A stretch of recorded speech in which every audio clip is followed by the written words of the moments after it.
हापुड़ के गढ़ कोतवाली इलाके में बिरजघाट गंगा में कुछ नौजवानों ने बाइक पर खतरनाक करतब दिखाए। सोशल मीडिया पर धूम मचाने के लिए की गई इस हरकत की वीडियो अब वायरल हो गई है। वायरल वीडियो में नौजवान दरियाए गंगा के किनारे और गहरे पानी में तेज रफ्तारी से बाइक चला रहे हैं। वो अपनी जान की भी परवाह किए बगैर खतरनाक स्टंट कर रहे हैं। स्टंट के दौरान किसी किस्म की चोट नहीं लगी, लेकिन वीडियो वायरल होने के बाद बिरज घाट पर पुलिस के सख्त हिफाजती इंतजामात पर सवाल जरूर उठ रहे हैं। इस वाक़े पर मुकामी लोगों ने बरहमी का भी इजहार किया।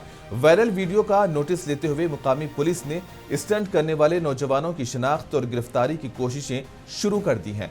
बिरजघाट जैसे मजहबी और हसास मुकाम पर इस तरह की लापरवाही को लेकर इंतजामिया सख्त मौक़िफ़ इख्तियार करने की तैयारी कर रही है। ये वाक़या बुद्धा पूर्णिमा के चंद दिन बाद ही सामने आया है, जब दिल्ली के एक नौजवान की गहरे पानी में जाने से मौत हुई थी।